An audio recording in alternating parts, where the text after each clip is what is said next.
To lead the class academically is certainly a tremendous accomplishment.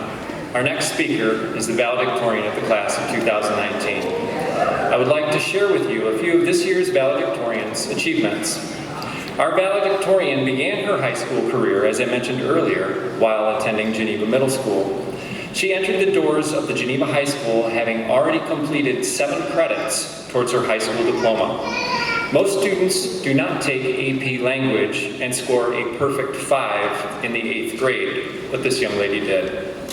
She has received, I'll give it up for that. That one came from the teacher section, that applause in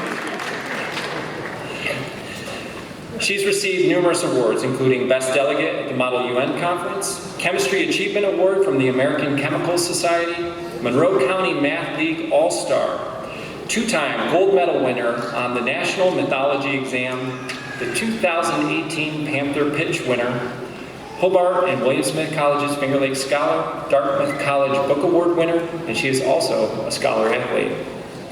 She spent many hours volunteering at Interact Club, Relay for Light, Leadership League of Women, and as a dance teaching assistant during the summer of 2018.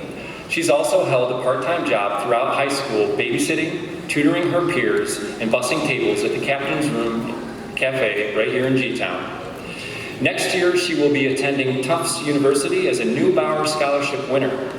She plans to study linguistics and cognitive neuroscience. She is the daughter of Thomas and Amy Prejean. It is my sincere pleasure to proudly present to you the valedictorian of the class of 2019, Cassidy Prejean.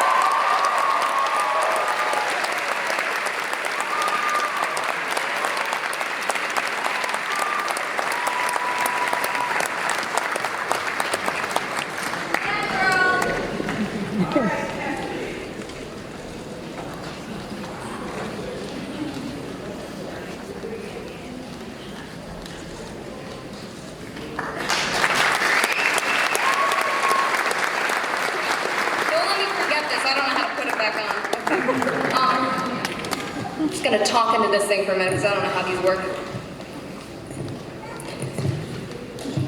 More? Okay. All right. This is a speech by a young person for young people.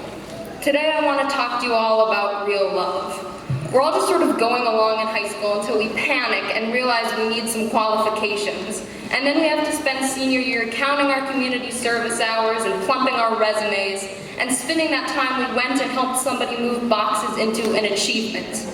Some of us have done some truly incredible things that don't need framing, but by the time I got to the end of senior year, I was tired and scared of quantifying the person I am. Everything I so desperately wanted to lock down, like this valedictory, seemed kind of vapid and odious. When you are too focused on achieving, your experiences happen to you like a race run with your head down. And when you get to the finish line first, you might get a crazy rush of euphoria, a runner's high, or you might just throw up. I wanted to give a speech about how superficial class rank is, and how Geneva is a place segregated by privilege.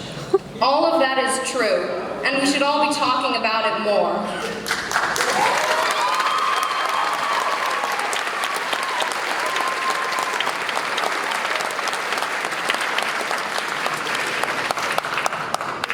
But today we are all here and we've all accomplished something. We're leaving, half-formed and confused human beings, and instead of giving a speech about who we're not, I'm going to try and say something true about who we are. We're teenage punks. We think we know everything, but so do our parents, and those arguments never go well. We're young with our eyes full of ideas, and we're brave. The world needs us.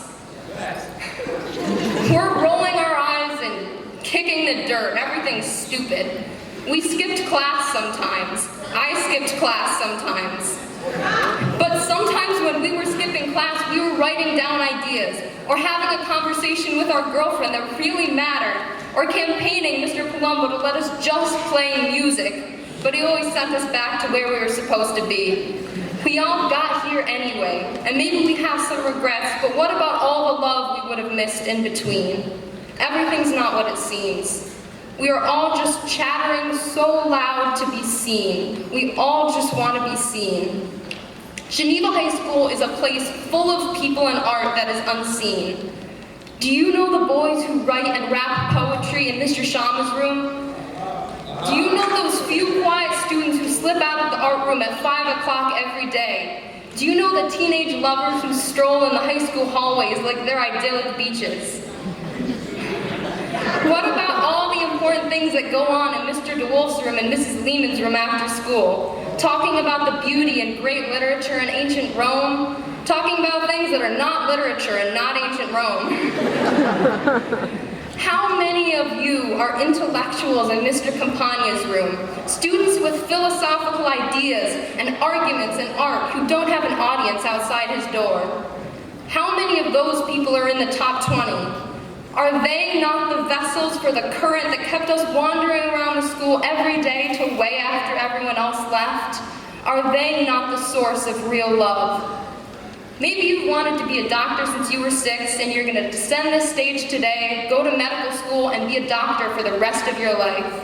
Maybe you're going to leave the stage today terrified because you're only 18 years old and you have no idea how the whole rest of your life is going to go.